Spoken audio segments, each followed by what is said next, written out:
Welcome back to Soulsborne Politics. Last time we talked about the Dark Souls trilogy, and I think that sets the template for Soulsborne as a whole. The focus and the kind of arguments presented change from game to game, but the themes themselves pretty much remain the same. In this here part 2, we're going to cover the progression of the rhetoric through the series, which I think is an interesting subject on its own, apart from any individual game's themes. We're going to cover each game up to Elden Ring, so Demon Souls, Dark Souls, Bloodborne, and Sekiro. Elden Ring gets a part of its own. And since we're looking at the IPs as a whole, we're probably not going into as much depth as individually as we did in part 1. And we also get to start at the beginning for a change. So, without further ado,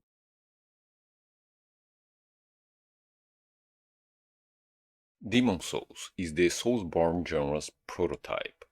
It plants the seeds for every theme and game design philosophy they continue to iterate upon going forward, foreshadowing many great things to come. They're all a little bit basic, but for the most part, they're all already there. Class issues manage to be as in your face and as vague as it's to be expected from these games. Discussion of this subject basically relies on presenting inequality as a fixture of the current system, and waiting for the player to realize the status quo is actually fucked up. This process is helped along by subverting the noble king trope, a constant feature in all Soulsborne games, where most noticeably, but not exclusively, a land is first introduced as a righteous ruler, only to be revealed as being one of the assholes responsible for the mess we're currently fighting our way through.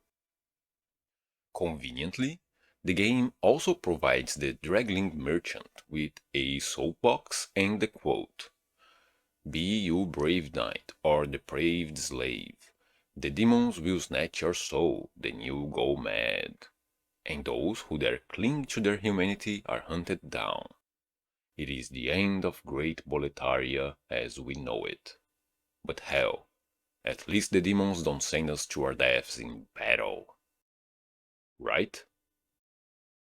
Not only did the ruling class create this conflict to begin with, where, as a rule of thumb, rulers still rule and peasants still die, but on an average day, the lower classes still have to contend with death and suffering at every corner, with or without the existential threat their rulers may be facing right now. There doesn't seem to be any critiques of fascism or capitalism, but political oppression and class struggle are already there, and we are given, from the very start, an opportunity to fight against them. Another argument in the subject of class struggle comes in the form of souls and their relationship to power and clarity. Clarity. At first glance, Soulsborne games would seem to subscribe to the great main theory of history, in which history is defined by the accomplishments and ideas of individual leaders born with the traits necessary for their greatness, in a place and time that facilitate their ascension. From Thomas Carlyle's Heroes and Hero Worship. The history of what man has accomplished in this world is at bottom the history of the great men who have worked here. They were the leaders of men, these great ones, the modelers, patterns, and in a wide sense creators of whatsoever the general mass of men contrived to do or to attain. All things that we see standing accomplished in the world are properly the outer material result, the practical realization and embodiment of thoughts that dwell in the great man sent into the world. The soul of the whole world's history, it may justly be considered, were the history of this. This perspective on history is foundational in the maintenance of a ruling class, and is, therefore, particularly appealing to divinely ordained monarchs, fascists, or any other authoritarian regime seeking to justify their so-called rightful leaders. Carlyle's philosophy has influenced other infamous thinkers, such as Giulio Evola, a favorite among contemporary far-right pseudo-intellectuals, and Oswald Spengler, whose writings helped to legitimize the burgeoning Nazi movement, underpinning some of its basic principles and allegedly even helping to inspire the Night of the Long Knives. Even though personally, I think that was mostly the natural outcome of political necessity, but when it comes to Spengler specifically, Demon Souls Old One, and later Dark Souls First Flame, born under an arch tree and the proto-race beckoned from the dark, also draw a parallel to his seminal work, The Decline of the West. Quote, a culture is born in the moment when a great soul awakens out of the proto-spirituality of ever-childish humanity and detaches itself, a form from the formless, a bounded, immortal thing from the boundless and enduring. It blooms on the soil of an exactly definable landscape, to which plant-wise it remains bound. It dies when this soul has actualized the full sum of its possibilities in the shape of peoples, languages, dogmas, arts, states, sciences, and reverts into the proto-soul.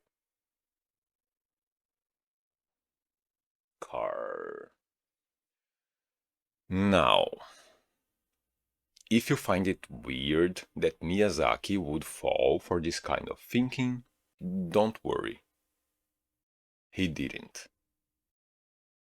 The necessary simplicity of game design, or even narratives in general, makes it so that video games tend to lean toward stories that follow the template of this philosophy. You need a big bad final boss, and you need a hero the player can control. Great men on either side of the conflict, throwing themselves against each other in a climatic battle. And this isn't an RTS. We can't exactly control an army of 1,000 hollows storming an Orlando, right? But Soulsborne makes the conscious decision to address that problem via the soul system, since we grow stronger by adding the power of other souls to our own. And it's not just our character either. I mean, why do you think you get 20,000 souls when you consume Wing Soul? Every demon and adventurer in Boletaria, every god and undead in Lordran, every hunter and every tarnished stand as the proxy for a collective of individuals. Innumerable souls offering their strength, their faith, intelligence, and even luck to a single worldview or movement, throwing all their power behind a single political body. In this particular game, souls are even directly equated to clarity and knowledge. No single person or idea has a claim to be the absolute start of anything. Everyone stands on the shoulders of everything that came before. This isn't exactly historical materialism, but it is a negation of the great man theory. Next, when it comes to feminism, the subject seems to be contained to witch hunts. Yuria says she was branded a witch at a very young age and since then has been persecuted as a threat to human society. Demons aren't killing witches. Humans are. You can even see the corpses of witches hanging from the towers in Boletaria, where you get the jade hairpin, which, by the way, also implies Yuria to be Stockpile Thomas's long-lost daughter, and a foreshadow of Chloe and Leningrast's predicament. The clerics justify their craft through faith in God. The sages do it through the guise of reason, and, despite their bickering, there's still the pretense of a debate. Both sides are offered a position in society, and the opportunity to prove themselves. Witchcraft, on the other hand, is inherently evil. There's no assumption of innocence until proven otherwise. But all magic is a type of soul arts. They all come from the same place. The only thing that differentiates witchcraft from the other two is the fact that it empowers women specifically. And we can't have that, right? And while, yes, witch hunts are the most basic a critique of the patriarchy can possibly get, it's also worth reminding ourselves that this game is, on the whole, relatively basic. That real-life witch hunts weren't all that basic for the witches being hunted. That it's understandable for Miyazaki to not be as comfortable with this subject, given he's a guy critiquing the patriarchy from within a notoriously misogynistic Japanese culture, and, as we'll see later, that he'd eventually give the subject the spotlight it deserves. So no, I also don't fault Miyazaki for the approach he chose here. Witch hunts are fine. They're fine. Fine. My throat is killing me today. Regarding environmentalism, in Demon Souls we have the Old One, a monolithic living mass of plant life that stands in for the ultimate antagonist of the story, the monster behind all monsters, the evil that must be destroyed. And this choice of how to portray the Old One is very interesting, right? On one hand, we have humanity. We have the religion of God and the more academic study of soul arts by sorcerers. We have kingdoms and monarchs and towers that rise up into the sky. And on the other hand, we have nature itself. Thematically, the game seems to be pitting progress against nature in a zero-sum game. There's the usual subtext of extraction of natural resources in Stonefang and the pollution plaguing the Valley of Defilement. And the grey fog functions in-universe as a mystical force spreading from the Old One, but taking the choice they made of how to present the Old One into consideration, that mass of plant life, the fog is kind of just air pollution, right?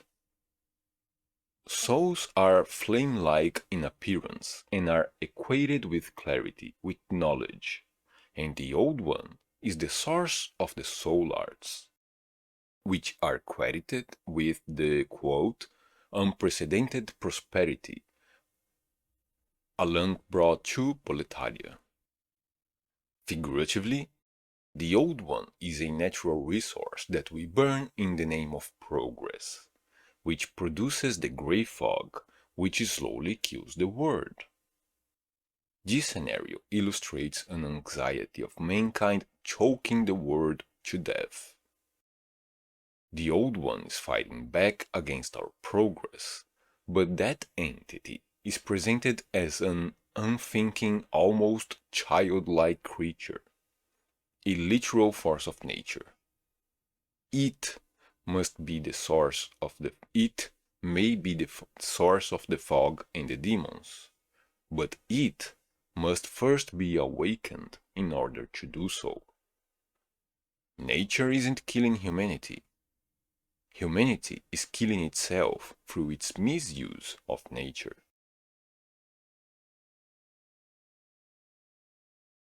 And then there's faith. The big twist of Demon Souls' story was the false dichotomy between God and the Old One. And, as it would later be the case in Dark Souls, religion here is just another tool of control. It infuses its followers with a dogmatic, uncritical mindset that makes it easy to turn them against their brethren. It allows individuals and institutions to paint a coat of sanctity over their otherwise malicious acts and ideologies, such as with Astrea, who's conducting mass-scale euthanasia of homeless people, to her own enrichment, under a veneer of benevolence. As fucked up as that may be. And its effects continue to be pervasive, of the faith in religion and their control, even when organized religious institutions aren't directly involved with matters at hand. For example, Alan seems to have pushed the church aside, an interesting precursor to rhetoric, but a lingering religious perspective still dictates how people engage with this world. Demons and witches are still viewed through the eyes of the church, and individuals from within the church still impose its ideology onto the world, such as with the previously mentioned saints who pilgrimage to the Valley of Defilement. Not to mention that religions other than the Church of God have also left their mark in the history of places besides Boletaria, as seen in the Shrine of Storms and Latria, reinforcing the fact that Soulsborne's blatantly critical view of religion isn't aimed at any one specific real-world counterpart, but at religions as a whole, with the added side note that such critique is aimed at the religions themselves, not their followers. And lastly, it's worth noting that this dynamic between God and the Old One doubles as an interesting juxtaposition of ignorance and false knowledge, another staple of Soulsborne storytelling. Ignorance is a void that can be filled with anything. And sure, your predispositions will influence whether that void will be filled with truths or lies, yes, but you're never entirely in control of that process, since the world will unrelentingly try and fill that void for you. And that's what makes lore hunting so important. Actively seeking out the truth and being critical of the information that you find. Because almost as dangerous as the people creating the lies are the people who believe they are telling the truth. Lies are more easily disproven, but they can become so large, so convoluted, so rooted in the zeitgeist that they become a new truth unto themselves. Anyone can tell a lie at the drop of a fancy Victorian top hat. Fabricating false knowledge is another story entirely. And once false knowledge is allowed into the world, it cannot be unbirthed, and it cannot be controlled. The best we can do is learn from our mistakes, try and stop the cycle, then deal with the aftermath.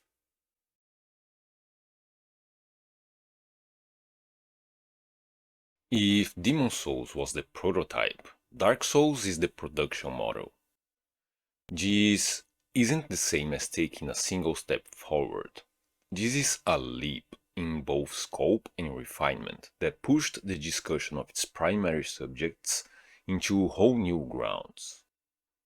There was the proper introduction of fascism and capitalism. Generic witch hunts were translated into institutional systems of oppression. The similarly generic question of environmentalism became more opaque but, at the same time, much more grounded, with the introduction of the primordial serpents as a stand-in for the Koch brothers, and the almost background-like presence of faith became the pillar upon which the story was built. With that being said, Dark Souls is still a spiritual sequel to Demon Souls in every regard. It doesn't seek to reinvent the then nascent Soulsborne genre, but merely to improve on it. Much like the themes themselves, a lot of their reference points also carried over between IPs. Gwyn is as fallen as Alant had been, only the truth isn't so blatantly revealed to the player as much as it's buried under layers of lore. Conversely, where the Monumental's role as puppeteers had been the best well-guarded secret in the original title, the quest to uncover the truth about the serpents is conspicuously initiated in a cutscene, where Front and Calf are shown to have been working together all along. The negation of the great main theory of history is revisited through the prophecy of the chosen undead. Even the old one, the natural resource whose consumption led to the end of Boletaria, carried over in the form of the first flame, which serves the same purpose in the story, and can even be seen as the conflagration left behind by the burning of the old one's kindling, sparked by the souls it had consumed. In the end, the role of Dark Souls 1 seems to have been that of setting the table again, but properly this time. Where previously Miyazaki had only given us an elevator pitch, this is his opening salvo, the thesis statement of the lecture he was about to sear into the gaming landscape.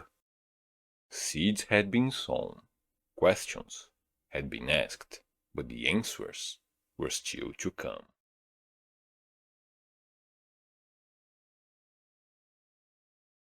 Dark Souls 2 is the odd one out, right? It's the one we consider a true Soulsborne, even though it wasn't directed by Miyazaki. And Dark Souls 2's way of expanding on previous subjects is by moving pieces around and offering a shift in perspective. The first flame is largely absent from the story, even though its effects are pervasive. Alienated from the source of our affliction, the darkness of humanity becomes the existential threat we must contend with. Away from Anorlondo, the lines that delineate oppression are blurrier, and in a world of gods and monsters, the only escape is to become one of them. Without the heavy hand of the gods resting directly upon our shoulders, humans are the only monsters left. Vendrick and Ashandra are the centerpieces of this game's politics, but before we get to that, there's a specific point Dark Souls 2 makes that fascinates me personally. Internalized labor. For the most part, NPCs had always been restricted to a single occupation, but that occupation was always a means to a different end. It defined what they did, but not who they were. Labor in Dark Souls 2 seems like a much more insidious curse, though. all the craftsmen in Majula keep plying at their trade without a sense of history or purpose. They don't want anything, they're not going anywhere. Chloe and Leningrast's family unity is dissolved by their dedication to their craft. His obsessive smithing leaves him hollowed and an absent father. And her obsessive stone trading, which supposedly started as a means to grow closer to Leningrast, drives her away from him instead. They end up peddling their wares next to each other, estranged by an unsurmountable distance of mere 10 feet. He is no longer a father, and she's no longer a daughter. He smiths and she sells.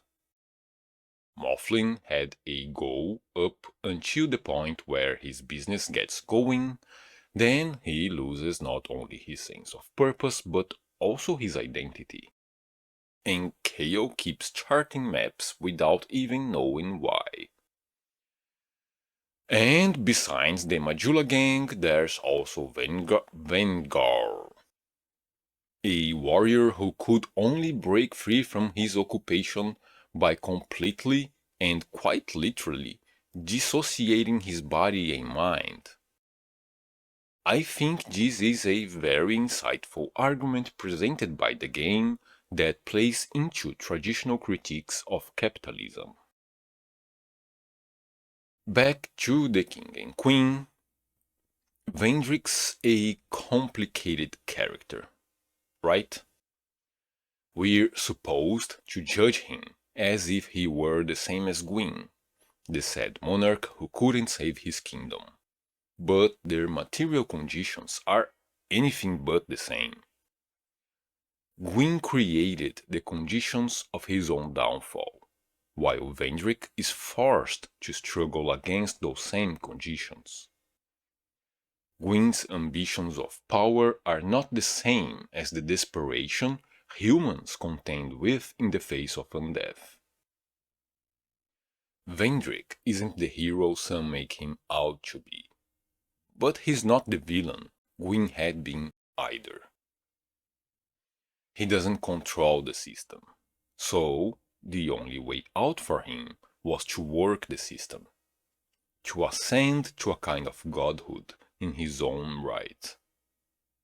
In his desperation, he recreated the power structures enforced by the gods and pulled the ladder behind him so nobody other than his closest allies could escape the undead curse. But human excellency in a godlike world is nothing but a myth.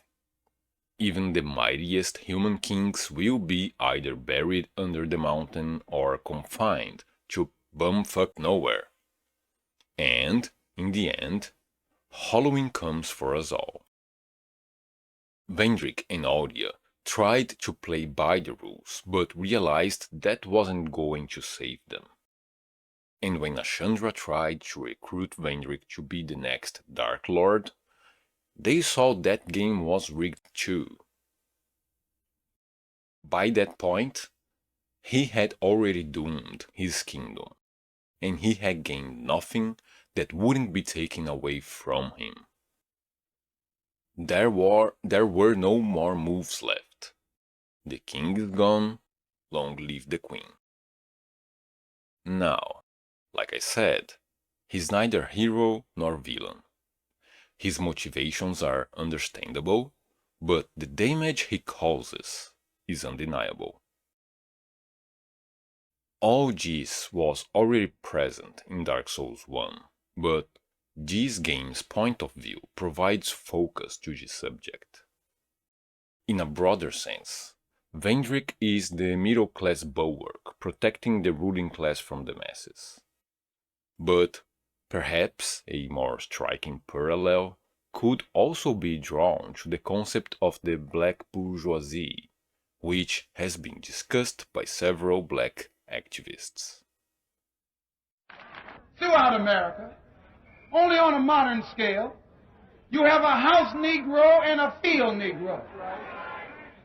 That Negro big shot, the upper class Negro, the middle class Negro. In every city, that black bourgeoisie. You'll find that oftentimes Negroes are as much on guard around Negro interviewers, who usually represent the bourgeois element of Negroes, as they are on guard around whites. Usually Negroes know that when this bourgeois Negro walks through the door, he is not doing something that he's initiated himself, but he's involved in something in which the white man is the absolute author of. With our struggle since the 60s, you will see nothing but betrayals by the petty bourgeois elements in our society. The African bourgeoisie is the most corrupt bourgeoisie in the world. As soon as they arrive at a position based on this blood of the people, they snatch that position and run away from the people. But you must not think that they represent the people. They only represent their opportunistic self, using the people every step of the way. Thus, not only is the revolution inevitable, but it is clarifying itself and it is qualifying itself. For the African masses everywhere, the clairpoised position now for class struggle has become inevitable and irreversible. The petty bourgeoisie everywhere will be running for cover, but the masses will spare them not. Consequently, we who have dedicated our lives to the people's struggle, we who, knowing that the people will always be free, we, understanding that we must make a contribution to qualify our struggle since the 60s, have been dedicating all our energies to only one task: the organization of the masses of our people. The organization of the masses of our people. We are not running for mayor. We're not running for president. No changes can come from the top down. We're not stupid. Changes can only come from the bottom up. The masses and the masses alone can make them. If you want to learn something from the 60s, the lesson is simple: organize the masses of the people. Thank you. And that brings us, of course, to Nashandra. Dark Souls 1 had important and memorable women, but Dark Souls 2 really puts Nashandra at the forefront, while still maintaining the optics established in the first game. In order to exert power within the patriarchy, she must present herself as distant, pure, and unemotional, a mere prop to relay the wishes of her more respected husband. Then, when she reveals her true self to be powerful and independent, relishing in her emotions and sexuality, she is cast as the literal personification of death. The lens through which she is presented paints her as deceitful and manipulative, the corrupting influence that brought low the honorable King Vendrick. This is echoed through her sisters, Mantah and even Nazca to some extent. But she is a being of the dark. Her quest to find a Dark Lord is an extension of the fight to break us free from the shackles of the gods. Her emotions are human, her goals are humane, and her methods are what's left for her to work with in a system that would deny her the same benefits afforded to kings. I guess all that's left to say is go off, Queen? Dark Souls 2 is faithful to the themes of the genre. It refines some of the previous points, and quite interestingly, it offers a kind of outside perspective. Rather than creating a philosophy a philosophy of its own, the point of Dark Souls 2 seems to be investigating Miyazaki's thesis. Most characters in the story seem aimless and lost. Many of them have no goals, nothing to believe in, and no enemies to fight.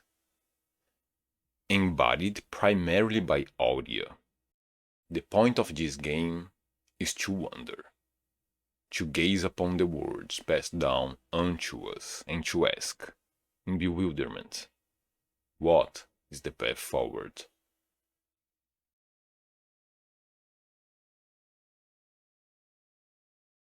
Now, chronologically, Bloodborne was released before Dark Souls 3. But I think we need to talk about Dark Souls 3 first. There was some overlap between the production of both titles, and when it comes to the progression of the rhetoric, they both seem to serve the same purpose. But while Dark Souls 3's arguments were hampered by the limits of a pre-existing world, Bloodborne was free to do whatever the hell it wanted. Which, in turn, makes Dark Souls 3's discourse somewhat of a light version of Bloodborne's, a thematic precursor of sorts. As the conclusion of the trilogy, this entry ties all loose ends and provides all the answers. That not only increases the scope of the discussion, it also clarifies arguments that were left too vague to be properly interpreted by the audience. Feminism gets properly addressed by the full exploration of Fina in the crossbreed experiments. The moral grounds upon which to judge Gwyn are made more explicit via the Ringed City and the inference that the gods had created the dark sign. And, of course, the role of the primordial serpents and the importance of the environmentalism subject are distinctively illustrated by the desert world at Filianor's Rest. Some finer points are made, especially in regards to Lothric and Londor, but for the most part, these are all the same arguments that were made in Dark Souls 1, only carried out to their conclusion. The end of the trilogy adheres to the narrative aesthetic and lore-hunting philosophy that had been established at its beginning. The job of Dark Souls 3 isn't to be louder, only more explicit. Or, at least, explicit enough that players can finally read the text as it was meant to be read.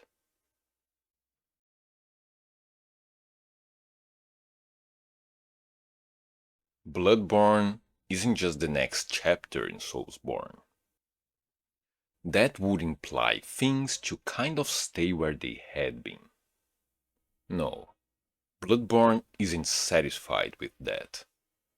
The day Miyazaki dreamed up Bloodborne was the day he woke up and chose violence. Combat is brutal and fast.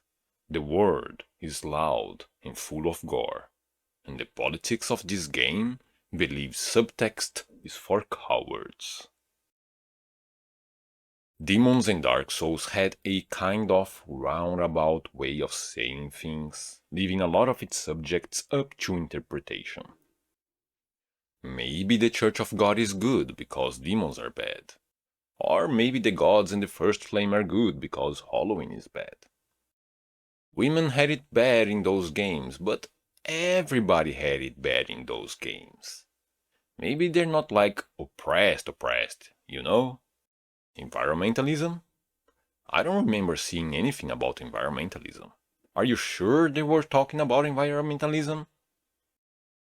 Like I said, even Dark Souls 3 was still beholden to the trilogy. Bloodborne, on the other hand, had a blank slate to do whatever it wanted to. Here, women are just oppressed. The church is just bad. And, oh, by the way, one of the sides of this conflict is just called Flora now. No, she's not a fucking tree monster, but come on. She's just called Flora now. And this isn't Middle-earth anymore, either. This is just a town out that way.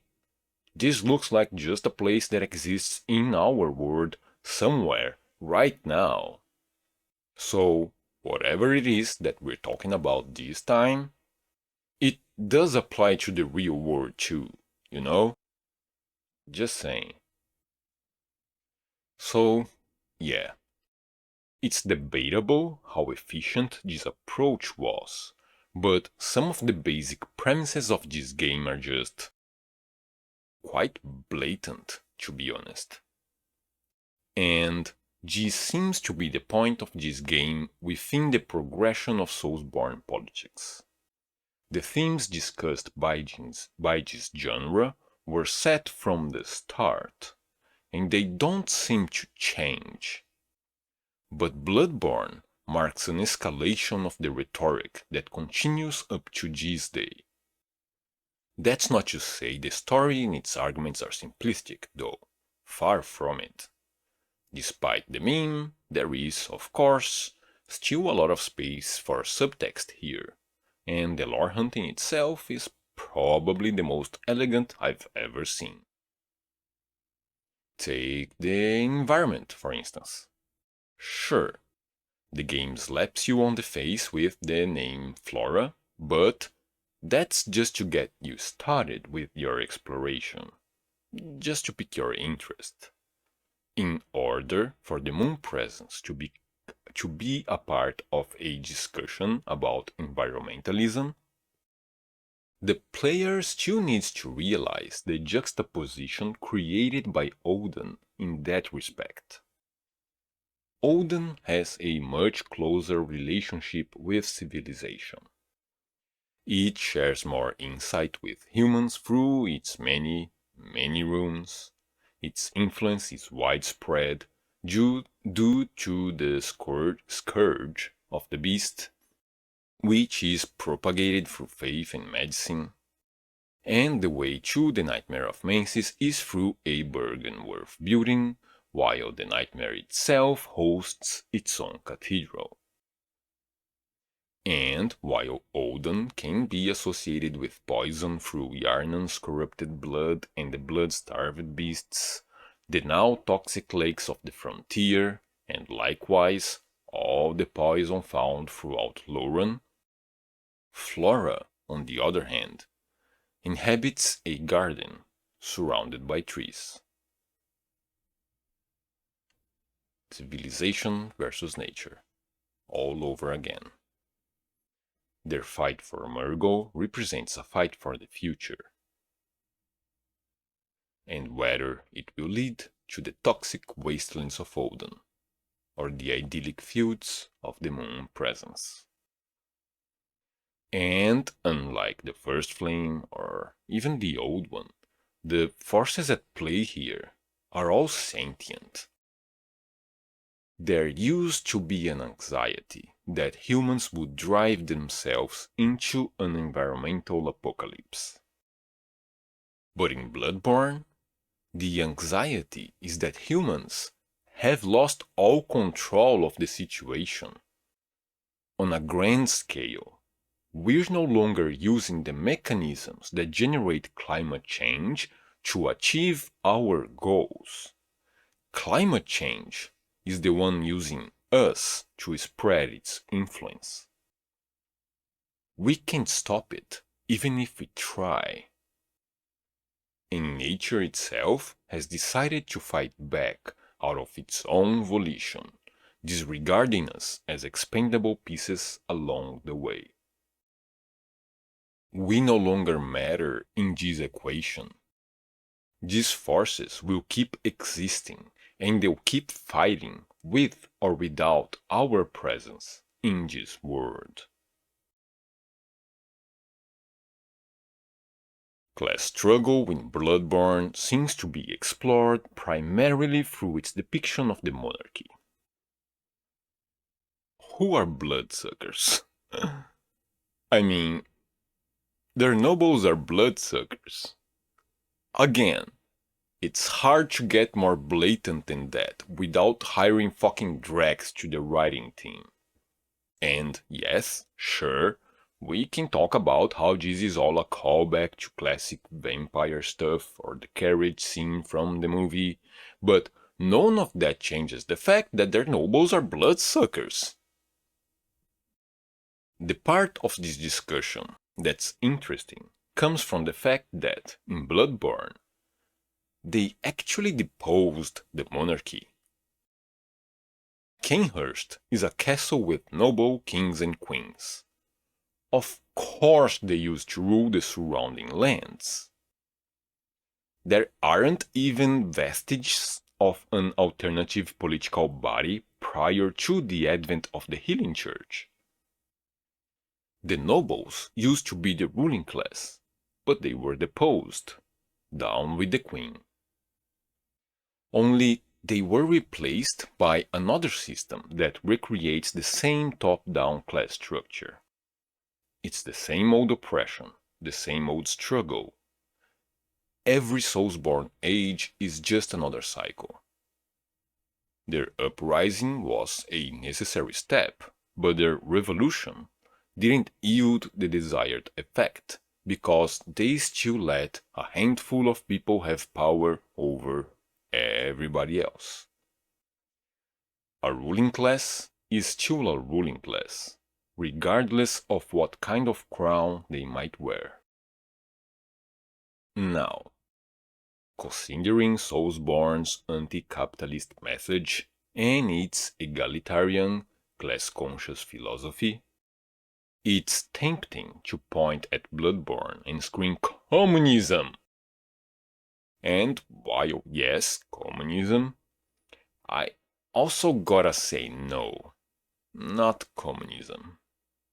You see, Bloodborne reads more like Animal Farm than Das Kapital to me. It's more of a cautionary tale than Marxist propaganda, is what I'm saying here.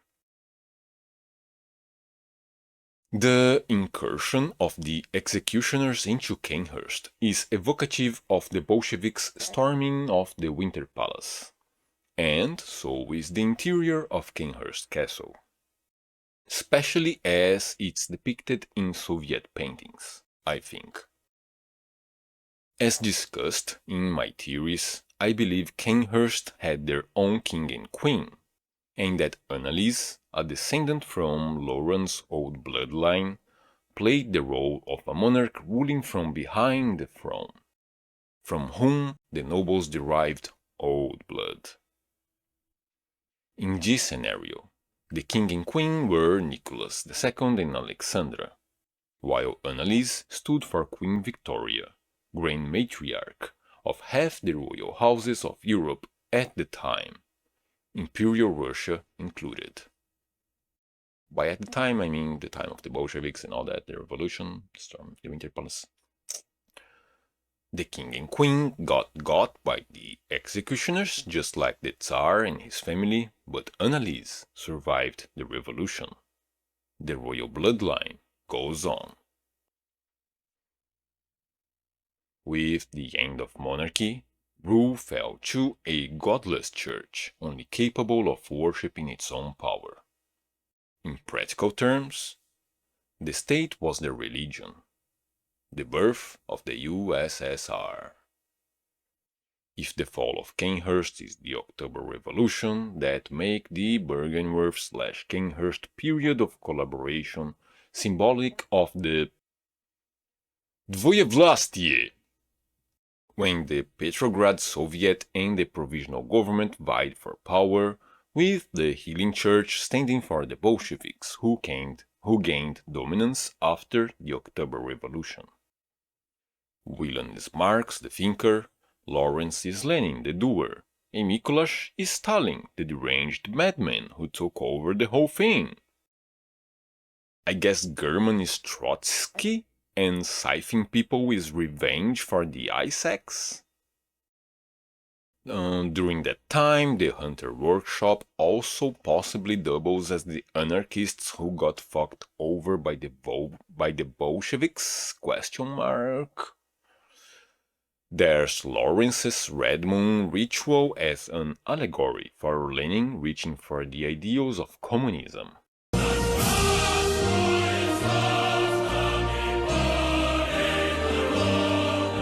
Only to fall short of attaining it. There's the conflict between Lauren and Tumeru as the revolution of 1905, which culminated in reforms but failed to depose the monarchy and in theory led to the 1917 revolutions. There's the current conflict between Odin and Flora as the Cold War, with the beast blood-infused hive mind of Odin's inadvertent worshippers facing off against the individualism of the moon-sainted hunters. You get the whole imagery of the Red Army versus the White Army. Heck, given Yharnam's real-world influences and Flora's Mid-Spring Night's Dream, you even get a possible allegory for the Soviet invasion of Czechoslovakia during the Prague Spring. And yes, deposing Kanehurst was a good move. It had to be done. But, much like what we discussed regarding the Sable Church, Bloodborne also serves as a warning against letting good movements and ideologies go astray. I mean, even the good hunter is at risk of falling into a cycle of fighting for fight's sake, by virtue of having no goddamn idea of just what the fuck is going on around them.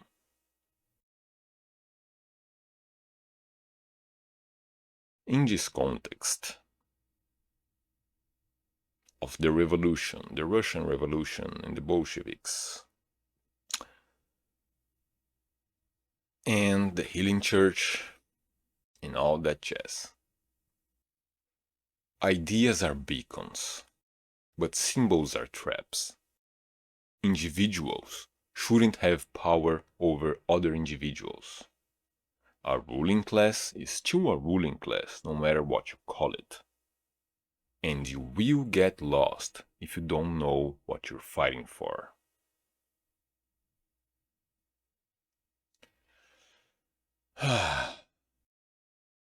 Something worth expanding upon. Oh, and that is not just of course, all that scenario about the revolution, it's about the revolution, but it's not just about the revolution, right? It's talking about any kind of movement that can go astray. Now, something worth expanding upon is how the modernization of the story is also a part of the escalation process of the rhetoric of Soulsborne politics. The fantasy setting of Bloodborne's predecessors left too much room for the audience to only engage in that aspect of the story, the fantasy, while ignoring the message therein. But this is a more modern setting that incentivizes the discussion of more modern subjects. That ties into the question of false knowledge, which had been primarily a matter of faith, but that can now be properly discussed in terms of science as well. Thematically, that was already present in regards to environmentalism and climate change. Textually, there were Sith's crossbreed experiments and later the Grand Archives research as well, which culminated in the transformation of King Lothric and Ocelot, leaving a trail of malformed guinea pig wretches to rot in Mirfield Dungeon.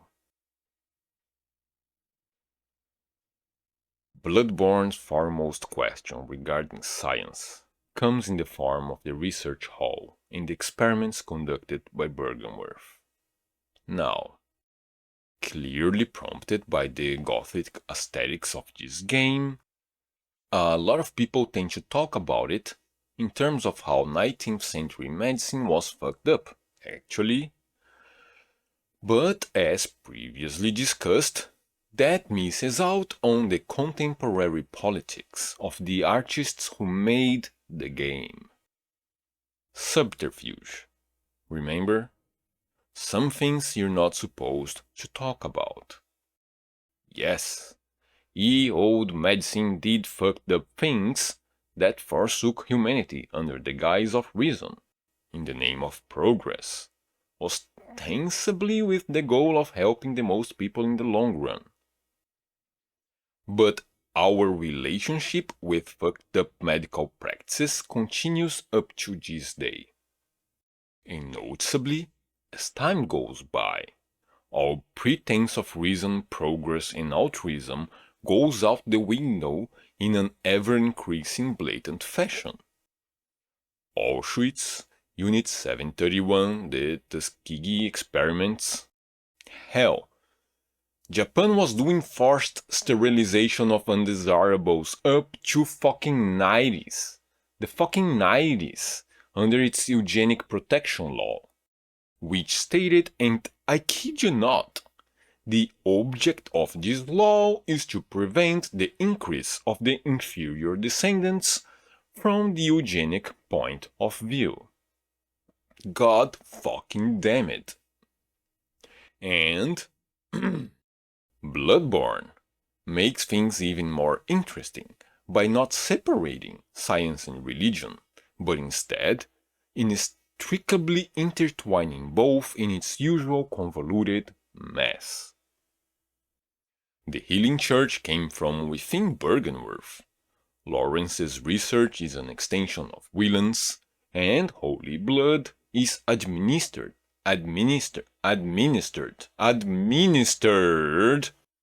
to the population by medical practitioners. Science is objectively a net good for humanity, but its application is still subject to the powers that be.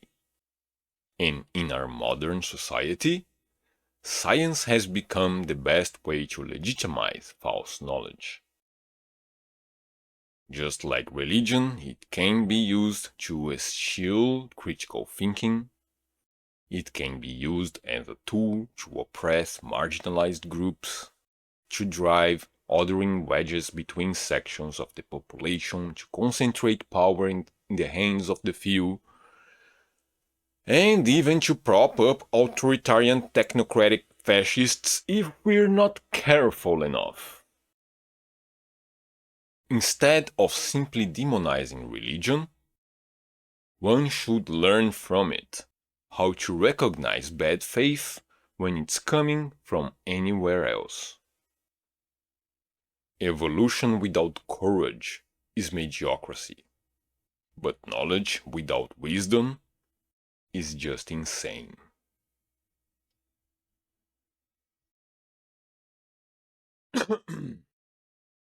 Which leads us to, well, the theme of it all. Feminism has finally arrived in Soulsborne. I mean, yes, it's always been there, but the modern setting just makes it hit that much harder, doesn't it?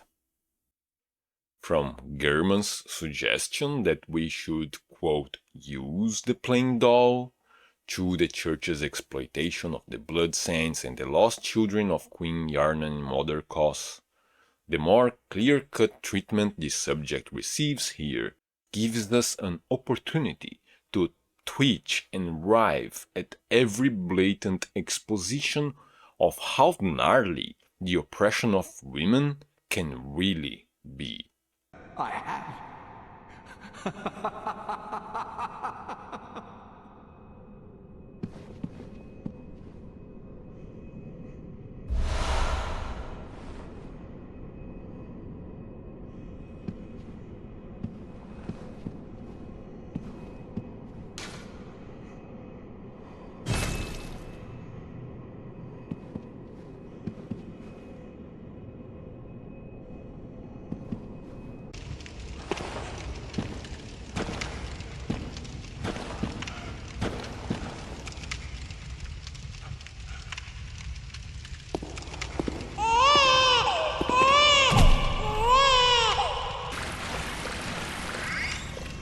It can't be.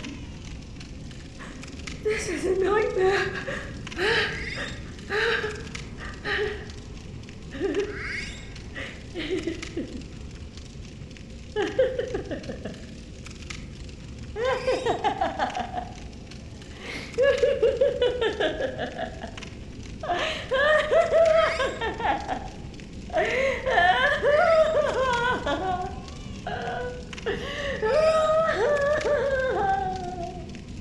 Bloodborne's feminism goes through a straight line of objectification, sexualization, sexual violence, and reproductive rights.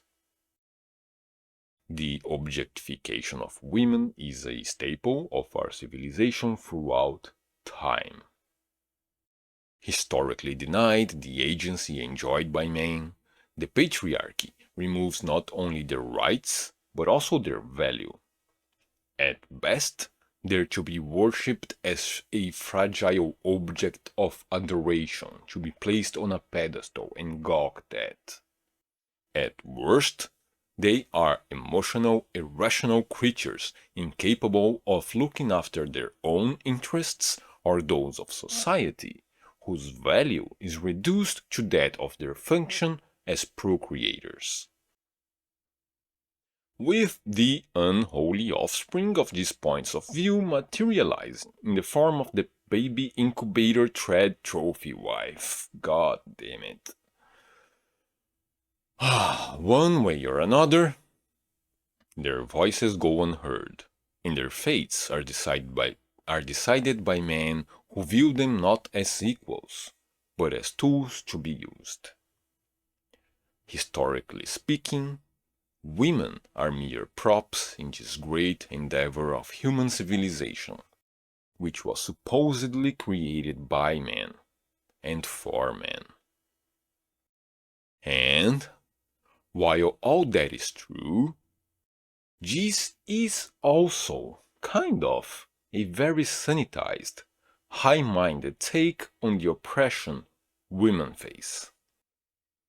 The truth of the matter is that this philosophy of domination invariably leads to a much more nightmarish place. The objectification of women, whether it's through their adoration as goddesses or their sole value as womb havers, is an oft-crossed bridge to their sexualization as well. That's just a natural step for the role that they're given. They're not just objects, they're sex objects.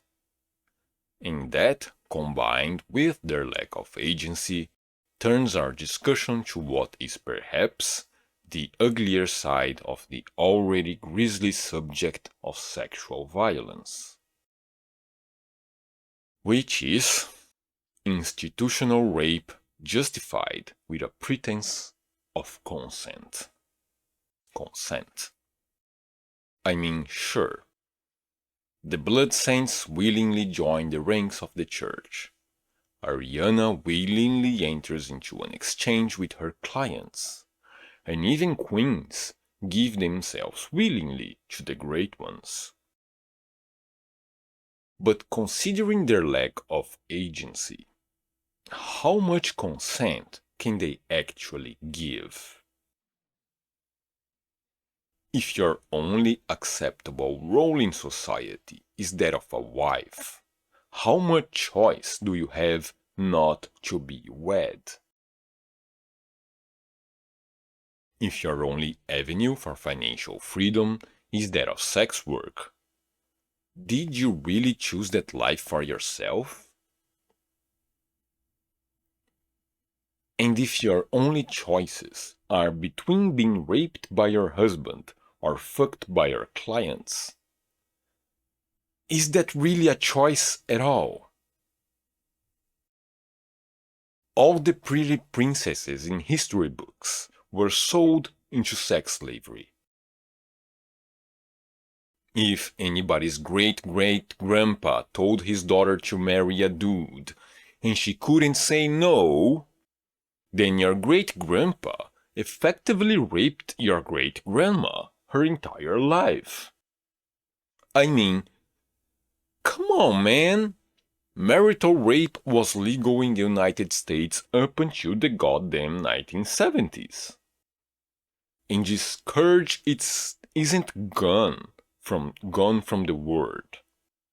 Besides all the places where all this shit is still legal and common practice, this mentality is still alive within all the systemic practices that erode women's political and financial agency.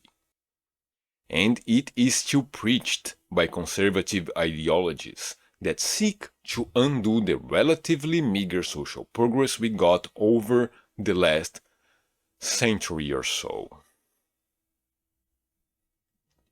And finally, all this put together culminates in the very real, very present question of reproductive rights. Women in Bloodborne have no choice on whether they get impregnated, on whether they must carry their pregnancy to term after they've been raped, or on whether they get their children taken away from them. And this isn't sugar-coated either. These arguments are visually presented in a very visceral way. Meanwhile, in the real world, 2022's overruling of Roe v. Wade is a thing that happened.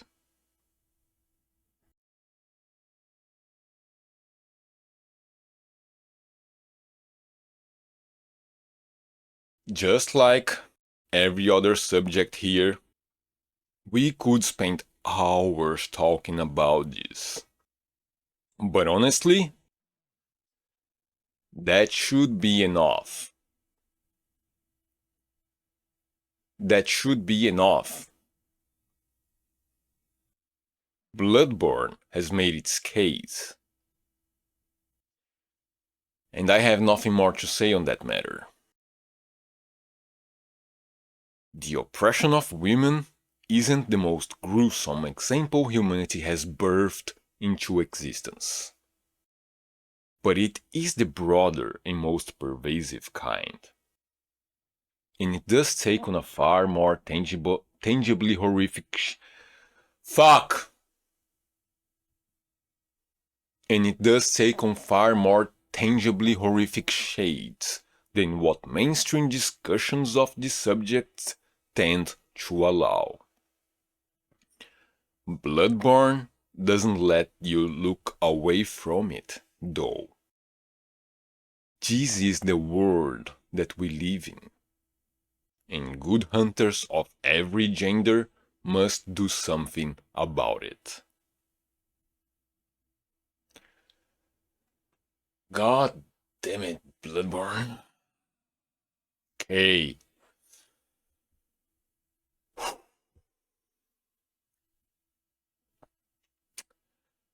I need a fucking cigarette before we can talk about fucking Sekiro. Jesus fucking Christ, Bloodborne.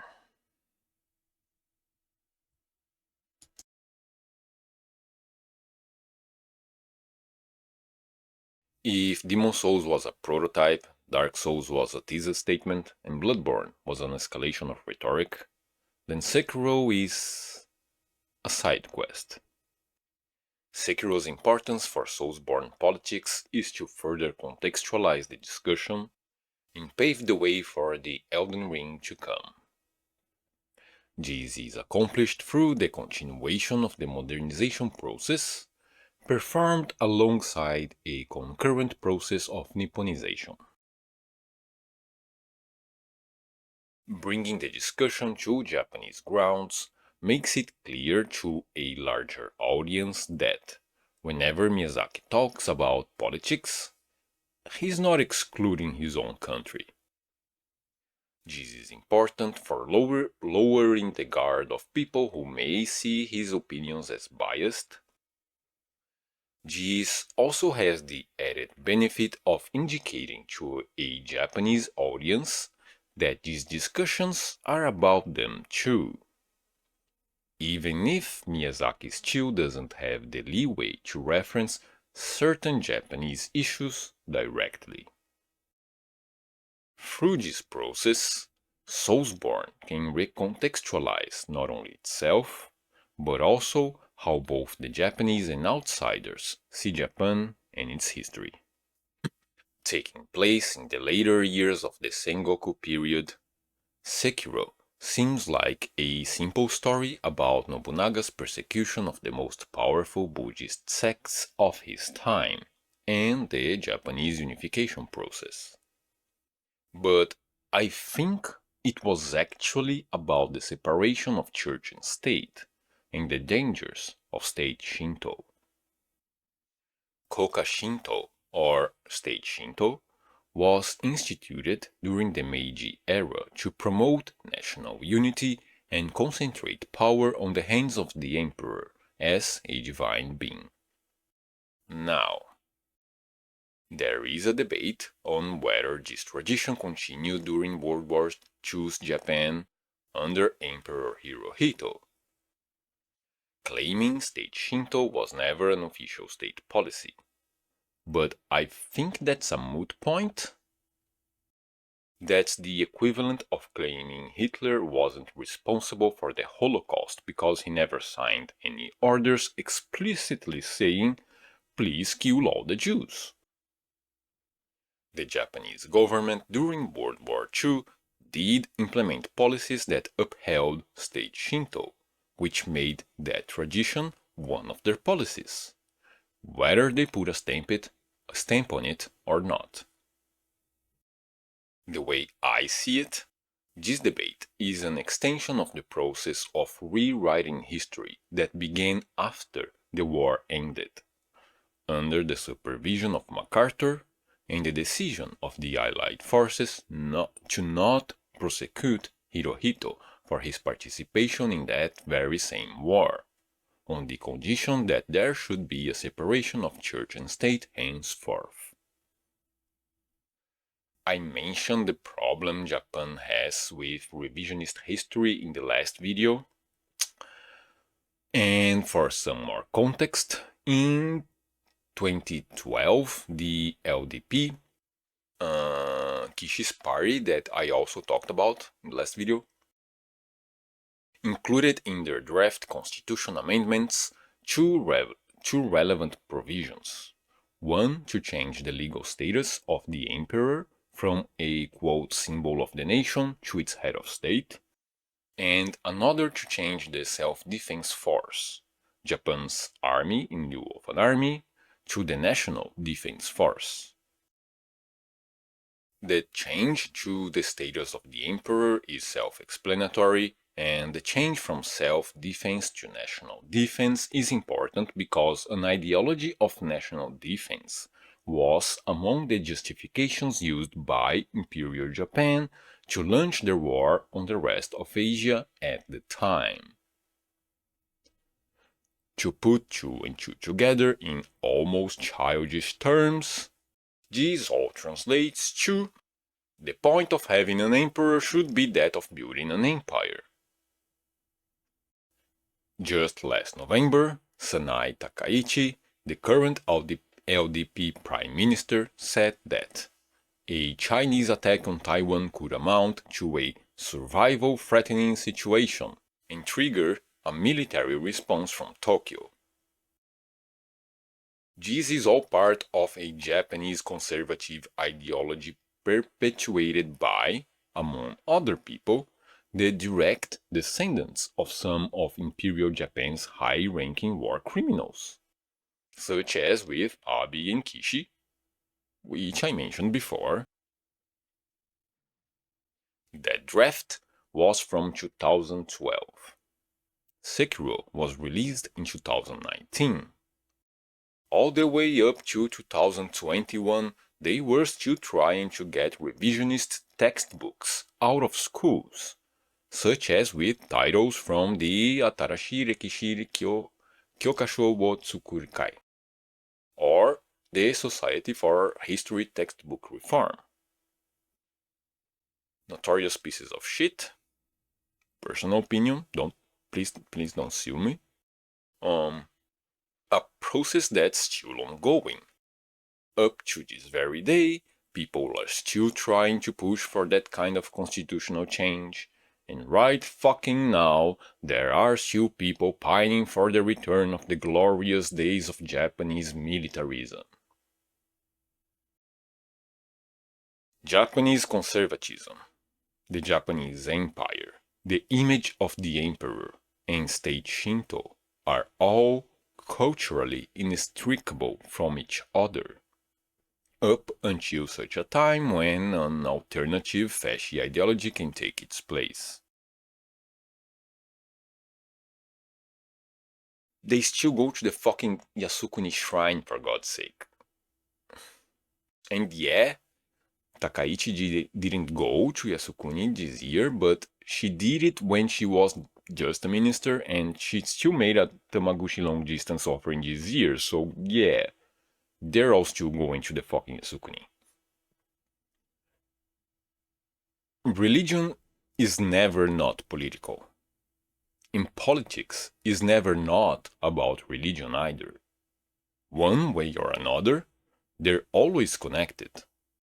State Shinto is not and has never been official state policy, but its shadow continues to be a looming threat, in as much as it is a part of Japanese conservative thinking that can be used as a clutch to prop up their power.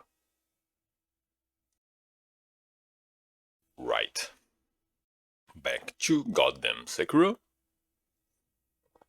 How does the game relate to all that? Well, Sekiro... My fucking throat! Sekiro takes a rather simplistic approach, actually. Do I have fucking COVID? Is this the beginning of... I'm paranoid about health. If they give me COVID, I'll die. I'm a smoker. Sekiro takes a rather simplistic approach, actually, and it uses very subtle arguments too.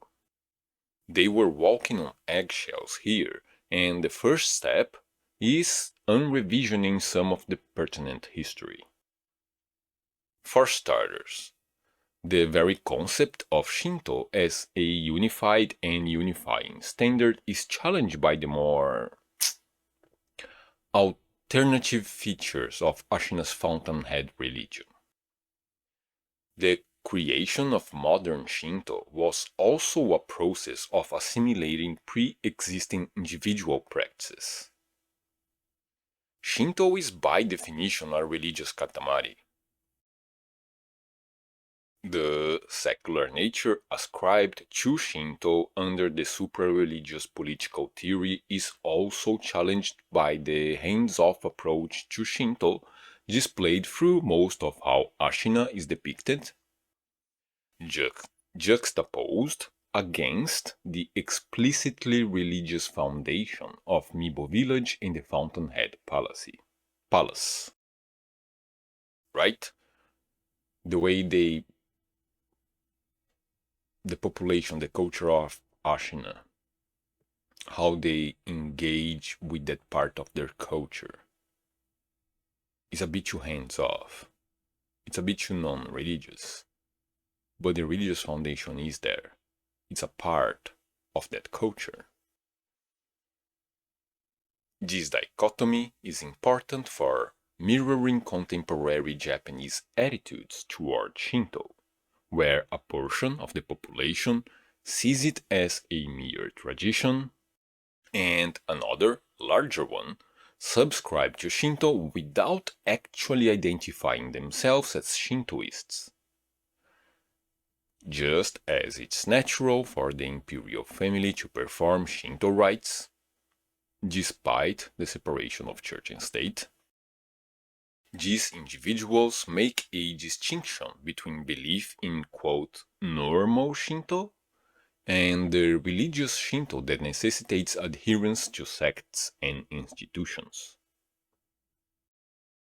This non-religious religion status was even included in the changes proposed by the LDP's 2012 proposed constitution amendments, and a part of the state Shinto philosophy as well.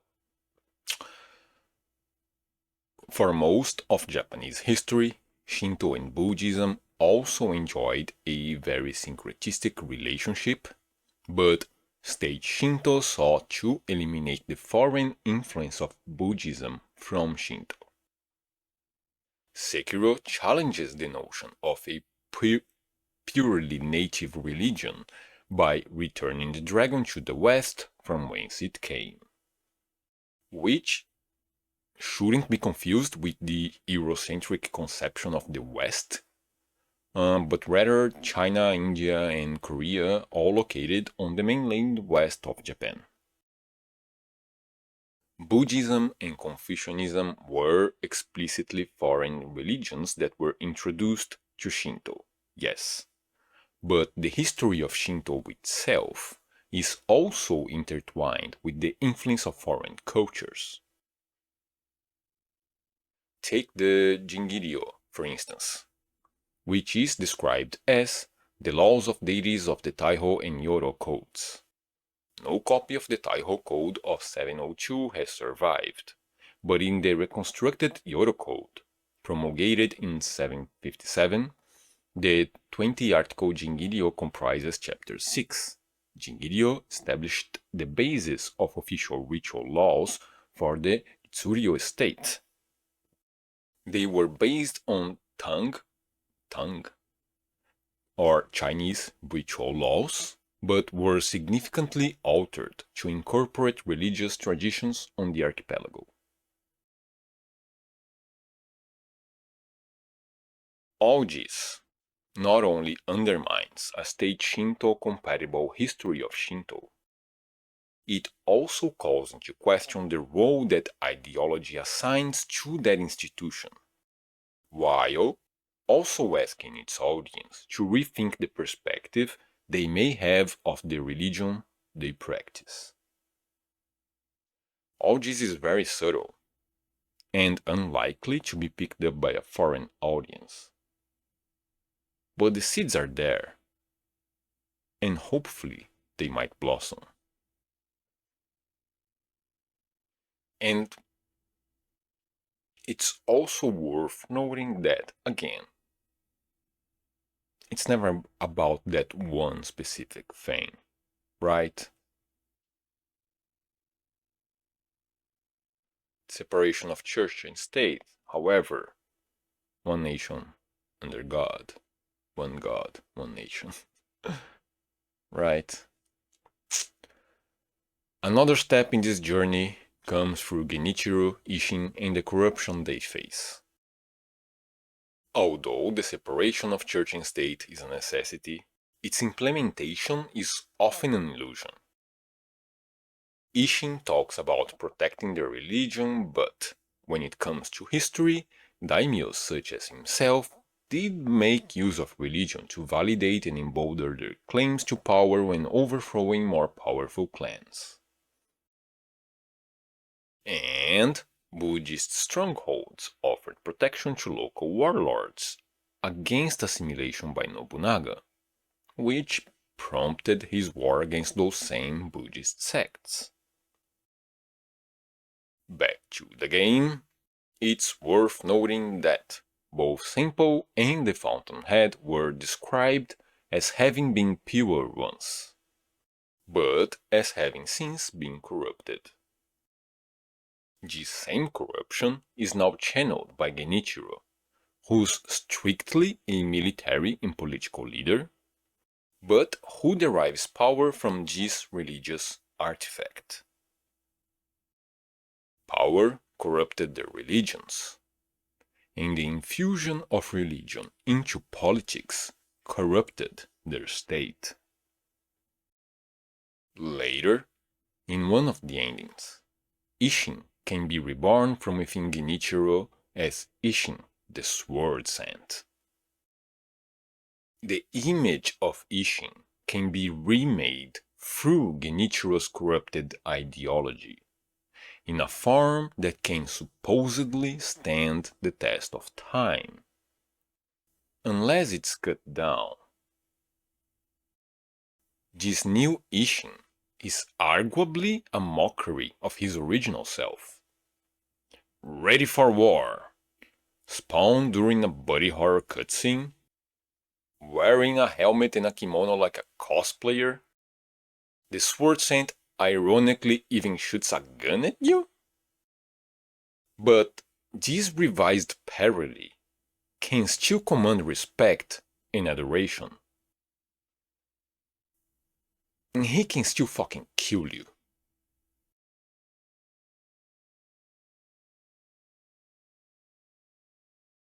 Moving on to a different subject, it's worth noting that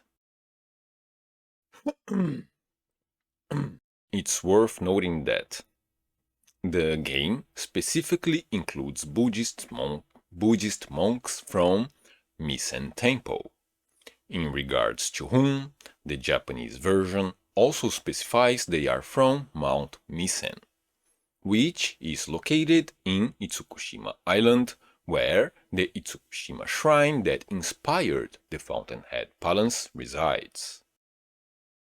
Mount Misen is also home to the Kiezu no Reikado, or Hall of the Eternal Flame, whose fire has supposedly been burning for over 1,000 years.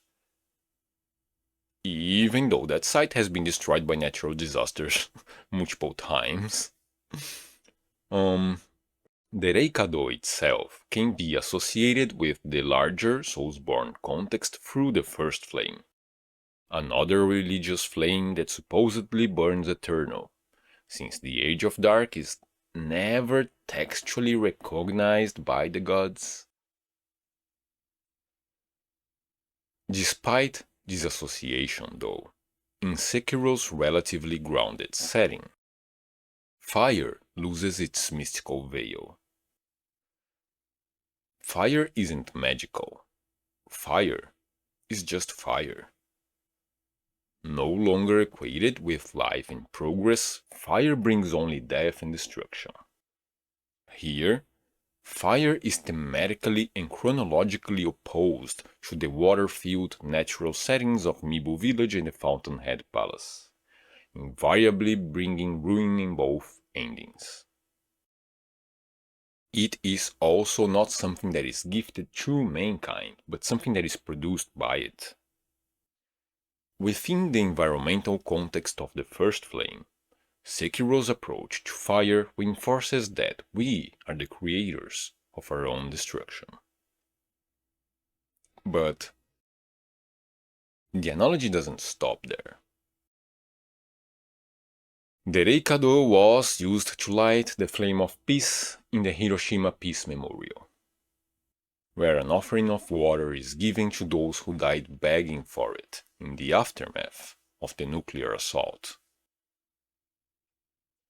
This adds another layer to the First Flame/Filianor's Rest scenario, the Dying Pygmy Lord cutscene, and the Blood of the Dark Soul. The First Flame now doubles as an allegory for nuclear power, and Filianor's Rest is the nuclear wasteland that it will produce, reached through the nuclear winter fallout of the ashes of Arianna. After the end of the Cold War, we've perhaps grown complacent in regards to this threat, but its shadow still hangs over our heads. The nuclear stockpiles are still there, and the madmen who control them too.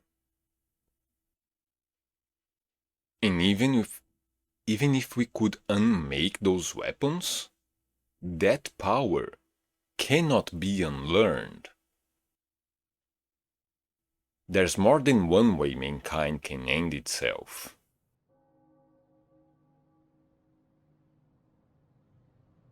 In Dark Souls, an offering can still be made to those who gasp for it in the distant future. The blood of the Dark Soul. But it's too late for them. There's always a point of no return. That offering came from the past, and to the past it must return, bringing to our present a memory of that future, so that we can fight to stop it, so that the dreamers of today can see flame and paint a cold, dark, and very gentle place. A better place. But we must fight for it. And we must remember before it's too late.